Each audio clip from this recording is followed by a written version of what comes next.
कहते हैं कलयुग में श्री कृष्ण का महात्म्य और बढ़ेगा। श्री कृष्ण सिर्फ कर्म करने की प्रेरणा देते हैं। उनके मुख से निकली गीता में काफी सारे श्लोक जीवन दर्शन का एहसास कराते हैं। दुनिया में सबसे अधिक आध्यात्मिक और दार्शनिक ग्रंथ गीता के श्लोक समुंदर से हमने टॉप 10 श्लोक चयनित किए हैं। आप उन्हें पढ़कर कृष्ण को और अधिक ढंग से समझ सकेंगे। कर्मण्येवाधिकारस्ते मा फलेषु कदाचन मा कर्मफल हेतुर्भूर्मा ते संगोस्त्व कर्मणि। कर्म पर ही तुम्हारा अधिकार है, कर्म के फलों में कभी नहीं। इसलिए कर्म को फल के लिए मत करो।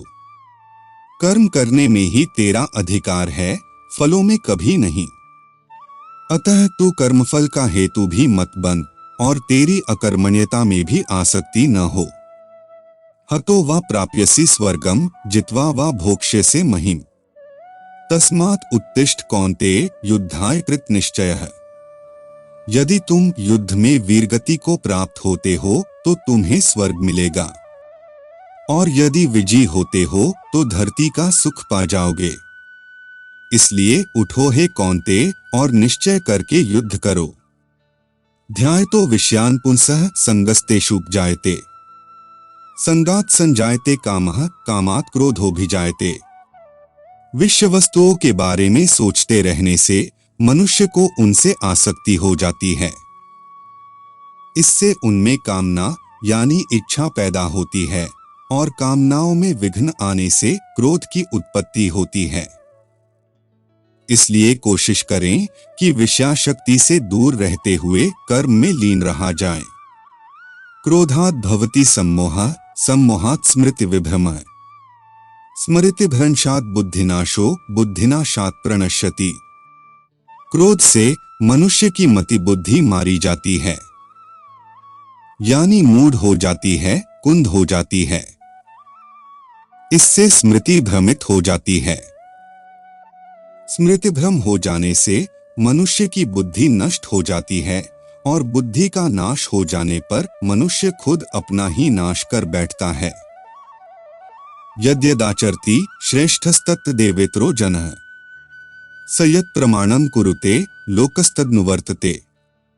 श्रेष्ठ पुरुष जो आचरण यानी जो काम करते हैं, दूसरे मनुष्य भी वैसा ही आचरण वैसा ही काम करते हैं। श्रेष्ठ पुरुष जो प्रमाण या उदाहरण प्रस्तुत करते हैं, समस्त मानव समुदाय उसी का अनुसरण करने लग जाते हैं। नैन छिद्रन्ति शस्त्राणि नैन दहति पावकः न चैन क्लेद्यन्त्यापो न शोष्यति मारुत। आत्मा को न शस्त्र काट सकते हैं, न आग उसे जला सकती है, न पानी उसे भिगो सकता है, न हवा उसे सुखा सकती है।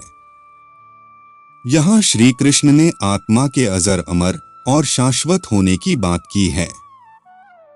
यदा यदा हि धर्मस्य ग्लानिर्भवति भारतः अभ्युत्थानमधर्मस्य तदात्मानं सृजाम्यहम्।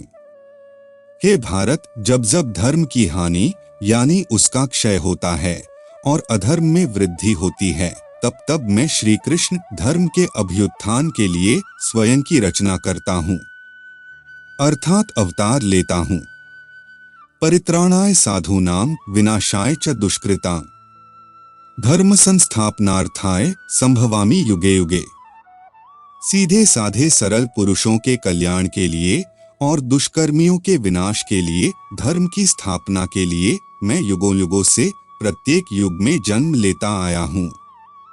श्रद्धावान लभते ज्ञान तत्परः संयतेन्द्रियः ज्ञान लब्ध्वा पराम शांतिम चिरेणाधिगच्छति। श्रद्धा रखने वाले मनुष्य, अपनी इंद्रियों पर संयम रखने वाले मनुष्य साधन पारायण हो अपनी तत्परता से ज्ञान प्राप्त करते हैं। फिर ज्ञान मिल जाने पर जल्द ही परम शांति को प्राप्त होते हैं। सर्वधर्मान परित्यज्य मामेकं शरणं व्रज अहं त्वा सर्वपापेभ्यो मोक्षयिष्यामि मा शुचः। सभी धर्मों को त्याग कर, अर्थात हर आश्रय को त्याग कर केवल मेरी शरण में आओ। मैं तुम्हें सभी पापों से मुक्ति दिला दूंगा, इसलिए शोक मत करो।